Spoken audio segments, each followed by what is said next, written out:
둘, 셋. 안녕하세요.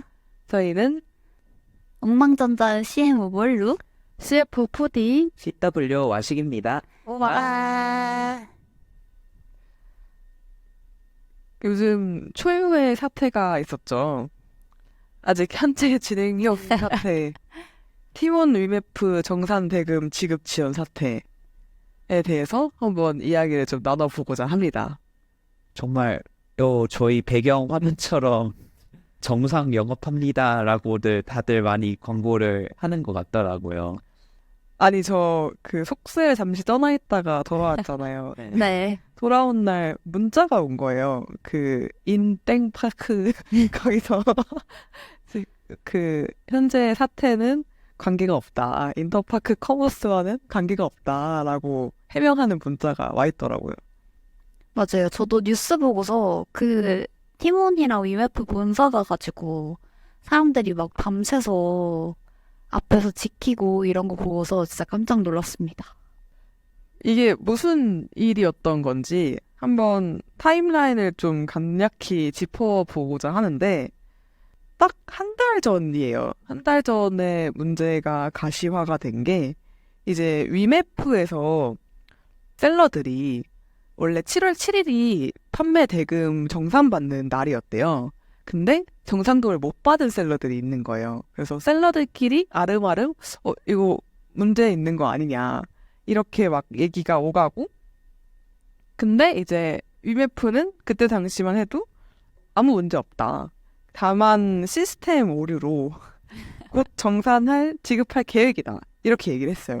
근데 그 다음 날에 팀원도 판매 대금 정산 지연 문제가 터진 거예요. 그러고 나서 한 7월 17일에 두 회사의 모회사인 Q10에서 처음으로 사과를 합니다. 이런 사태에 대해서 사과를 하고 이거 그때 걱정하지 말아라. 우리가 지연된 거는 이자도 10% 쳐주고 스스로도 감면해서 주겠다라고 약속을 합니다. 근데 7월 22일에 무기한 정산 지연을 선언해버려요, 팀원이. 그러면서 이제 약간 와르르 되기 시작하죠. 그래서 이제 7월 말에는 정산금을 못 받은 셀러나 소비자들이 본사 앞에 찾아가서 오프라인으로 점거하고 일부 환불받고 이런 일이 있었고 위메프도 또 그런 일이 있었고 그러고 나서 이제 7월 29일에 구영배 대표가 나와서 사과하고 사태 수습하고 뭐 이렇게 하겠다라고 입장문을 발표를 하는데 그날 그 약속과 반대로 법원에 지역 폐쇄 신청을 하는 일이 일어납니다. 지금 가장 최근에 발표된 기사는 8월 3일자 기준으로 법원이 자율 구조조정 프로그램을 하겠다라고 한 거를 승인을 했어요. 그래서 지금 기업 회생 절차는 조금 미뤄진 상황이고 자율 구조조정 프로그램이라는 게 뭐냐면 팀원 UF가 채권자들하고 개별적으로 자율적으로 협의를 좀 할 수 있는 시간을 준다는 거죠. 그래서 여기서 구조조정이 성사가 되면은 회생까지 안 넘어갈 수도 있는 가능성이 아직은 살아있는 그런 상황입니다. 이게 7월 말 기준으로 확인된 미정산액, 그러니까 피해액이 2,745억 원이라고 해요. 근데 아직 확인되지 않은 것들이 더 많아서 6월, 7월에 판매된 금액까지 다 고려를 해보면 피해액이 3배 이상 많아질 걸로 추정이 된다고 하네요. 그러니까 거의 8천억 원 가까운 규모인 거죠. 진짜 많은 돈이 물려있는 상황이겠네요. 그쵸. 근데 이게 그럴 수 있는 게 팀원 UF가 어쨌든 전체 우리나라 이커머스 시장에서 점유율 한 4, 5% 정도 되는 플랫폼이었거든요. 그래서 연간 거래액이 한 7조 가까이 됐어요. 그러니까 매월 한 6천억씩 판매가 됐었던 건데 지금 2달치만 생각을 해도 1조 2천억 원이니까 그 중에서 한 6, 70% 가량은 지금 돌려받지 못하는 그런 상황에 처해 있다고 볼 수 있을 것 같아요. 도대체 이 사태는 어쩌다가 이렇게 만들어지게 된 걸까요? 이게 사실 기업 하나의 문제라기보다는 그냥 이 시스템 자체의 문제로 보는 시각도 있는 것 같아서 맞아요. 저도 사실 도대체 이게 어떻게 가능했지? 이런 궁금증이 들어서 좀 찾아봤는데 일단 기본적으로 얘네가 오픈 마켓이잖아요. 그러니까 티몬하고 UMF가 오픈 마켓 형태의 플랫폼인데 그 말인즉 이들이 팔고 있는 대부분의 물품들은 얘네가 사입을 해서 그 재고를 가지고 파는 게 아니라 거기에 등록한 수많은 셀러들이 판매를 하면 거기서 일부 그냥 수수료만 취하는 그런 형태의 사업 모델이었단 말이죠. 그래서 기존의 정산 구조가 어떻게 됐었냐면 소비자가 결제를 해요. 결제를 하면 그거를 카드사랑 피지사를 거쳐서 티몬 UF가 먼저 받는 거예요.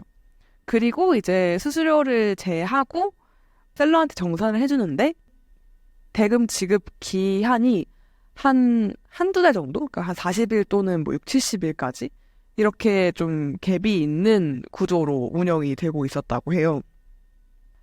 그래서 사실 언제라도 좀 터질 수 있는 사고였다? 왜냐면 티몬하고 위메프 최근 실적 보시면 진짜 몇 년 동안 적자가 아닌 적이 없거든요. 매년 한 1,000억, 몇백억, 500억, 600억 둘이 합치면 거의 한 2,000억 원 가까운 적자를 매년 쌓아오고 있는 구조였어서 어떻게 보면 당장 현금이 없는 자본 잠식 상태였는데 그거를 방금 얘기한 먼저 현금을 확보하고 후에 정산을 하는 그런 구조로 돌려막기를 하고 있었던 거죠. 그러다가 삐끗해서 터진 게 아닌가. 사실 셀러들 입장에서는 이미 이 티몬의 정산 구조 자체가 40일에서 70일 후에 준다라고 하면은 돈이 조금 더 늦게 들어온다고 해서 뭔가 이상함을 눈치채기는 어려운 구조인 것 같기는 하네요. 그리고 그 기간 또한 엄청 긴 느낌이라서 외부에서 사전에 이것을 알 수 있는 방법이 없었나를 좀 생각을 해보게 되는데 아무래도 시스템상으로. 근데 셀러들 입장에서는 눈치는 채긴 정말 어려운 구조고 말씀하신 대로 정말 이 티몬하고 위메프의 재무제표를 뜯어보지 않는 이상 위험하겠다라는 느낌이 들기는 힘들 것 같기는 하네요. 눈치채기 진짜 어려웠을 것 같습니다. 맞아요. 그리고 사실 이게 어떻게 보면 그러니까 이커머스 완전 초창기부터 좀 고착화된 구조였어가지고 이런 정산 지급하는 방식이 그래서 다들 좀 여기에 익숙해져 있어서 그러려니 네, 거죠. 그러지 않았을까 싶어요. 근데 이제 이게 티몬과 유미프라는 회사를 둘 다 들고 있는 모회사가 있죠. 큐텐이라고. 아마 이번 사태를 통해서 처음 알게 되신 분들도 많을 것 같은데 저도 뭔가 한두 번 들어본 거는 같은데 예, 제대로 알게 된 거는 이번이 처음입니다. 저는 한 16년도? 그때쯤에 전자제품 직구할 때 싸가지고 큐텐을 알고 있었는데 이렇게 연관이 되어 있는지는 몰랐어요. 큐텐이 2012년에 싱가포르에서 처음 런칭된 이커머스 플랫폼이에요. 근데 이게 대표가 한국인이에요. 그리고 사실 큐텐이 티몬하고 위메프를 되게 짧은 간격으로 최근에 연달아서 인수를 했었어요. 티몬을 22년 9월에 인수를 하고 위메프를 23년 4월에 인수를 했어요.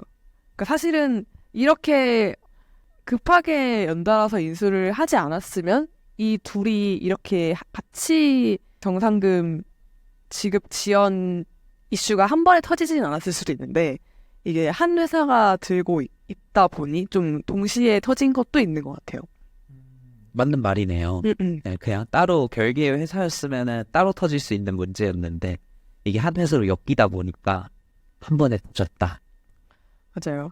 그러면 이 큐텐은 왜 사실 이미 티몬 UF는 한 2019년? 8년? 그러니까 적자가 아닌 적이 거의 없거든요.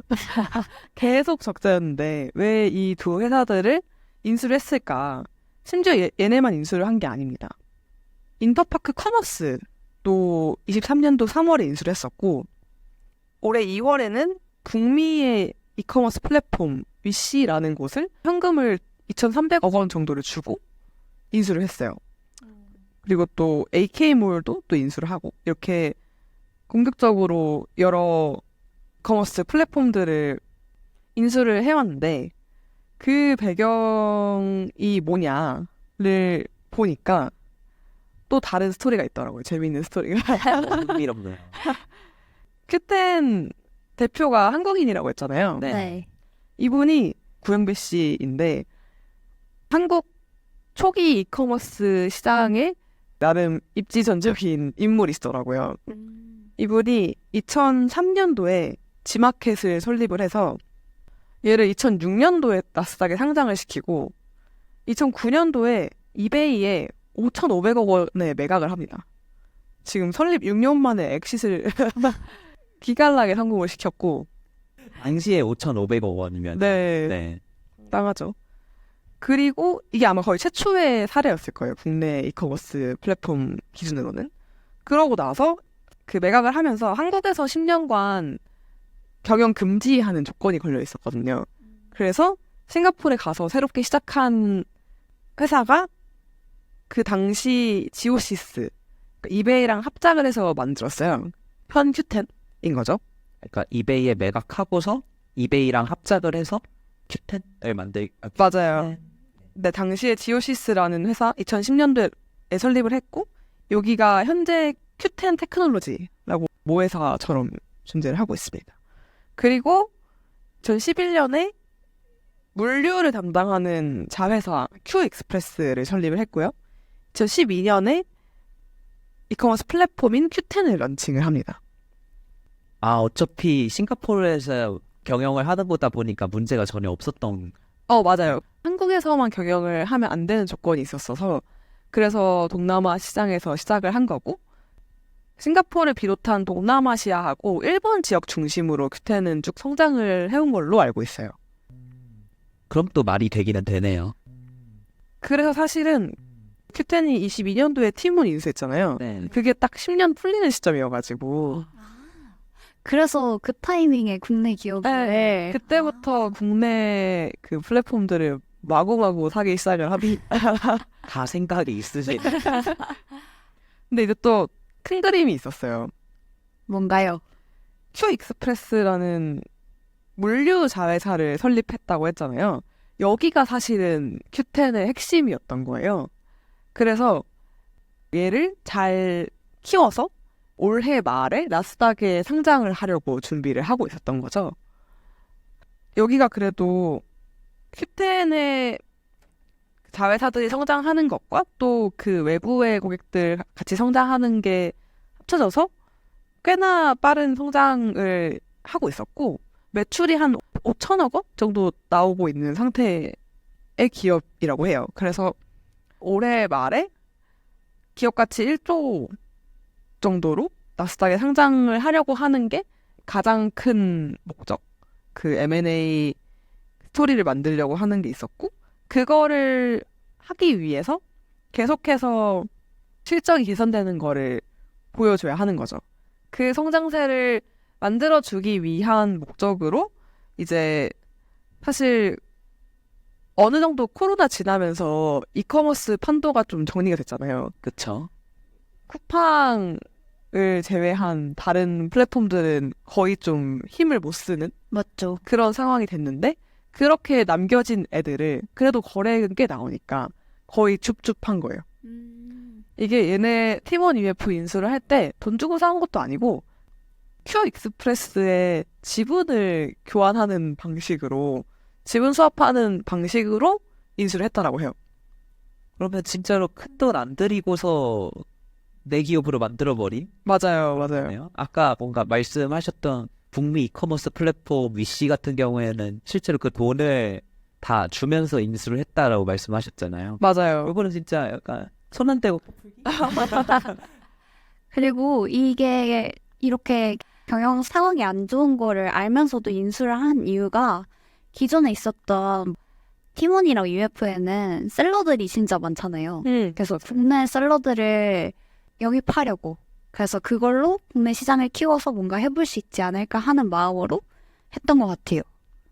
그러니까 어찌 보면은 인적 합병? 그쵸. 뭐라고 부르죠? 그거를? 그러니까 인프라? 네. 인프라를 얻기 위한 방법 플러스 매출액 올리기 위한 그런 거를 위해서 영업이익이 엄청 낮고 다 적자인 상태더라도 그냥 정말 미래 가능성을 보고서 인수를 했다라는 식으로 스토리텔링은 충분히 가능할 것 같기는 하네요. 그래서 그렇게 인수하고 나서도 단물 빨아먹는 식으로 운영을 했던 것 같은 게 인수 후에 재무나 이런 핵심 조직들은 다 큐텐에게 넘어가고 큐텐한테 관리를 받고 그냥 지사 운영하듯이 영업 지사 운영하듯이 현지에서 판매랑 마케팅 기능만 하는 방식으로 돌아갔다고 해요. 그러니까 큐텐에서 매달 목표치를 내려주면 그걸 맞춰야 되는 거예요. 오. 거래액을. 그러니 이렇게 됐지. 그래서 막 얘기 나오는 게 상품권 네. 할인해서 파는 이벤트 이런 거 하고 네. 그래놓고 이제 못 주고 약간 이런 거 되게 많았었잖아요. 그것도 사실은 그 실적을 맞추려다 보니 좀 무리하게 영업진들이 셀링을 한 게 아닌가라고 하는 얘기도 나오고 있어요. 역시 위에서 압박이 있었군요.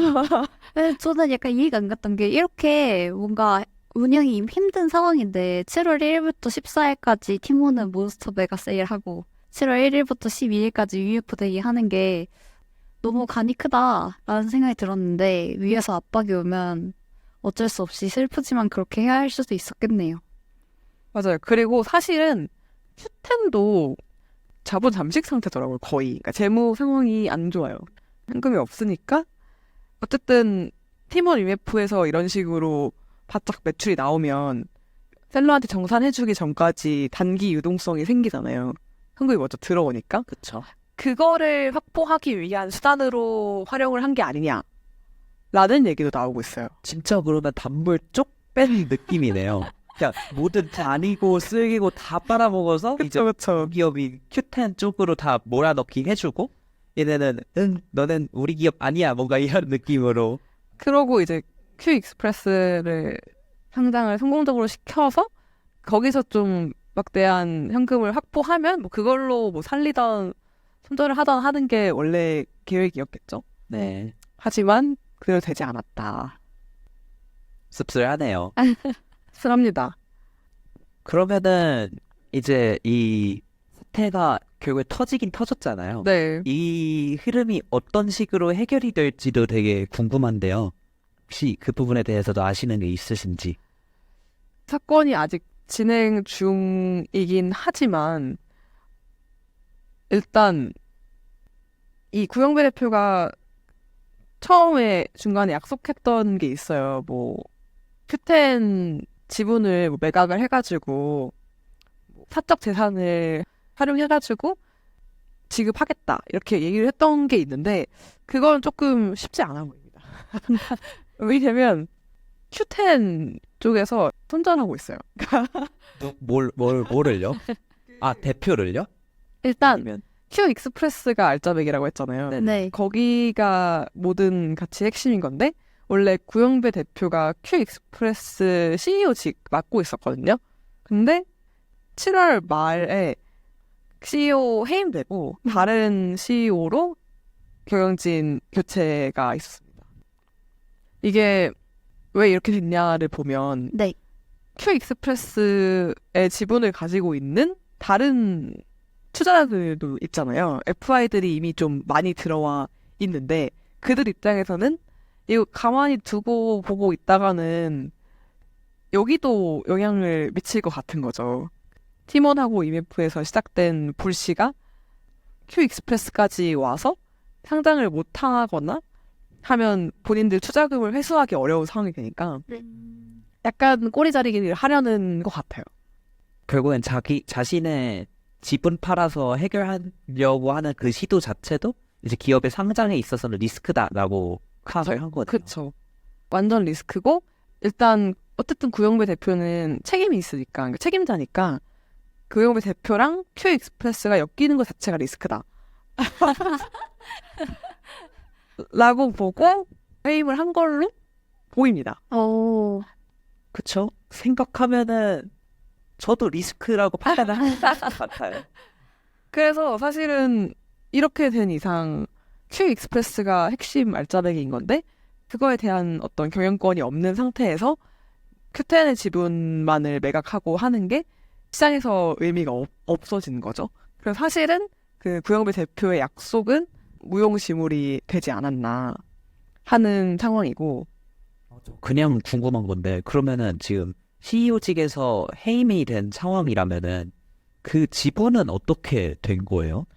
지분은 그대로 가지고 있을 거예요. 근데 그게 제가 정확히 왔는지는 모르겠는데 그 FI들이 사채 형식으로 그러니까 당장은 지분이 아닌데 그 지분으로 행사할 수 있는 그런 권한들을 가지고 있는 게 꽤 있었대요. 그래서 그걸 다 행사를 하면 FI들이 가진 지분을 합친 게 50%가 넘는 거죠. 그래서 이제 경영권을 행사할 수 있는 상황? 지분은 그대로이지만 그대로이지만 경영권은 뺏긴다.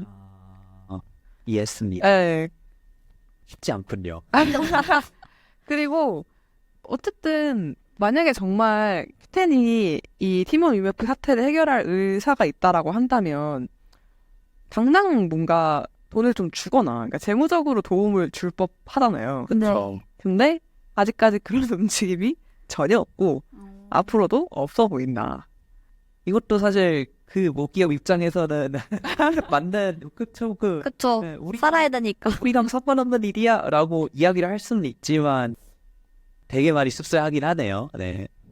그래서 이게 지금 회생 전에 자율 구조조정 프로그램 운영한다라고 했잖아요. 네. 자율 구조 조정 프로그램. 네, 여기서 어떻게 좀 이야기가 진행될지는 아직 모르겠지만, 좀 쉽지 않아 보이긴 해요. 그래서 여러모로 피해를 이제 국내 셀러분들, 소상공인들하고 소비자들이 많이 떠안게 돼가지고 그 부분이 좀 안타깝습니다. 그리고 또 약간 괜히 불똥 튄 게 어쨌든 문제가 터지니까 정부나 이런 데서는 소비자한테는 책임을 물지 않는다가 원칙일 거잖아요. 맞아요. 그래서 원래 그 정상금 지급 구조가 이제 소비자한테서 카드사, 피지사 거쳐서 UF한테 가고 그게 이제 셀러한테 가는 거였는데 피지사 앞 단계에서 끊어버린 거예요. 소비자한테 환불해라 이렇게.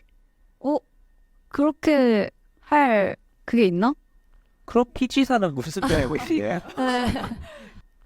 그게 아마 기한에 따라서 조금 다른 것 같은데 특정 결제 기준으로는 소비자 입장에서 환불 처리를 하면 환불 처리 일단 해줘라. 왜냐면 여기에 책임을 물 수는 없으니까. 여기가 최우선이니까. 네. 그렇게 돼서 이제 피지사가 그럼 피지사는 그렇게 하고 그 팀은 UF한테서 받아라인 건데 지금 파산 신청하면은 못 받잖아요. 그쵸. 이거 어떻게 되냐.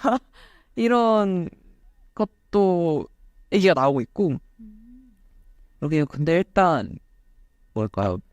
B2C? 그러니까 커스터머의 수가 워낙 얽혀있는 수가 많다 보니까 이거를 일일이 하나하나 대응하는 것보다 그냥 피지사 몇 개로 몰아놓고서 그냥 정부 차원에서 처리를 하는 게 조금 더 손이 일반한 일일 수도 있겠다라는 생각이 문득 있습니다.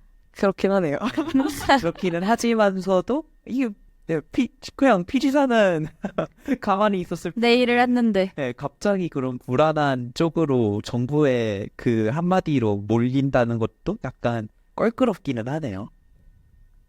그리고 또 불통이 튄 데가 저희 저번 화에서 여행업 다뤘잖아요. 네. 그때 야놀자가 인터파크 커머스 매각한 것도 얘기했었죠. 네. 네네. 그거 산 게 얘네였어요. 여기에 왔구나. 그때 매각 대금이 1,800억 원이었거든요. 네. 근데 아직 200억 원만 수령을 한 상태라고 해요.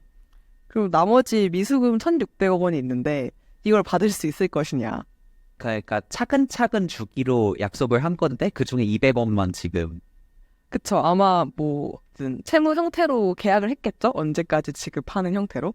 근데 미수금이 아직 있는데 이것도 마찬가지로 얘네가 파산해버리면 못 받으니까 그게 이제 야놀자한테 약간의 리스크 요소가 되었다. 야놀자도 상장 준비 중이잖아요. 맞아요. 그리고 거기도 꽤나 공격적으로 확장을 해오면서 유동성이 엄청 여유로운 상황은 아닐 텐데 이제 거기서 약간의 마이너스 타격이 생긴다. 물론 그래도 소프트뱅크한테 투자를 받은 게 있긴 하지만 이게 기업 하나가 제대로 마음을 먹으면은 여러 기업들 다 영향받게 네. 하는 거는 1도 아니네요. 확실히 요즘은 진짜 현대 사회에서는 모두가 되게 다 연결돼 있잖아요. 맞아요.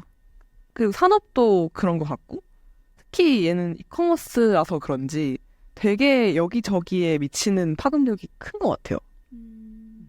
저희 막 저번에 여행업 이야기 할 때도 모든 그 여행업 관련된 데가 다 다룬다 이런 식으로 얘기를 했었잖아요. 맞아요. 네. 어쩔 수 없이 모든 플랫폼들이 모든 것들을 다 다룰 수밖에 없는 상태에서 한 기업이 빠꾸나 버리면은 진짜 확실히 예전보다는 많은 기업들의 영향이 갈 수밖에 없을 것 같습니다. 여행업계도 되게 타격 큰 업계 중에 하나인 게 카나투어 이런데 패키지 상품들이 여기 많이 올라와 있었던 거예요. 맞아요. 맞네요. 네, 여기서 많이들 사니까. 그래서 꽤 피해 대금 규모가 크다고 합니다. 거기도. 거긴 단가도 크고 심지어. 그쵸? 맞아요. 쉽지 않아 보입니다. 그래서 이게 사실 이커머스 업계 전체에 이 사태가 미친 영향이 상당합니다. 일단 와식님이 얘기하셨듯이 정산 주기? 그러니까 이 업계 구조 자체에 문제가 있는 게 아니냐라고 하는 이야기들이 좀 나오고 있고요. 이게 지급되는 기간이 너무 기니까. 예. 그리고 책임을 누가 지기가 어려운 구조잖아요.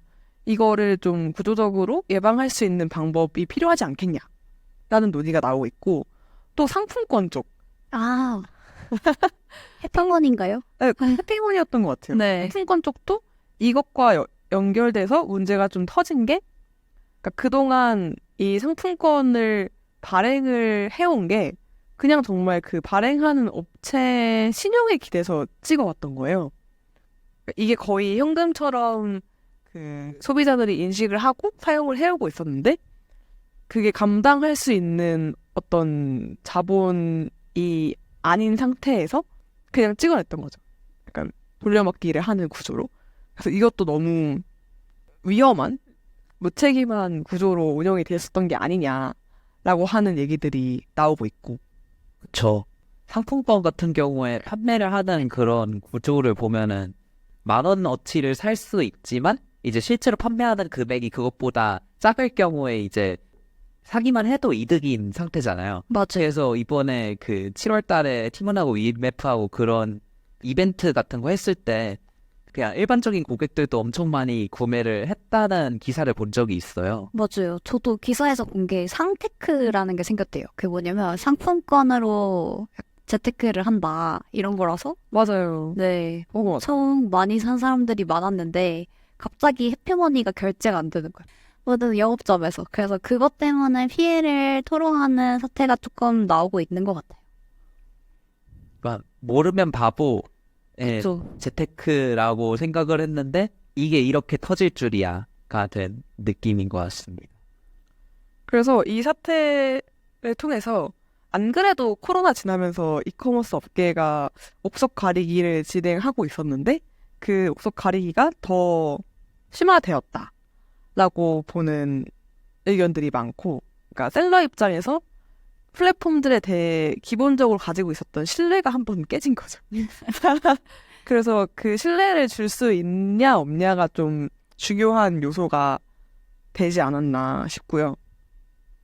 그리고 또 어쨌든 이 팀원 EF가 거래액이 꽤 컸잖아요. 한 7조 정도 됐는데 네. 이게 누구한테 갈 거냐에 따라서 그 이커머스 경쟁 구도에도 조금 영향을 미칠 수 있지 않을까라고 생각을 하고 있습니다. 방금 이야기하신 옥석 가리기, 그러니까 이 이커머스 생태계는 누가 어떻게 판을 가져갈 것이냐에 대해서는 저희가 다음 엉망 스터디에서 한번 다뤄보면 좋을 것 같아요. 좋습니다. 그래서 쿠팡이 있을 수도 있고, 그리고 또 새로운 시장의 판도가 생기고 있잖아요. 저희 C커머스라고 불리는 알리, 테무, 극강의 가성비 친구들이 어떻게 저희 한국 시장을 위협하고 있는지에 대해서도 한번 이야기를 나누면 될 것 같습니다. 네. 저희 오늘 이 사태를 나눠봤는데 혹시 이야기 하고 싶은 게 있으실까요?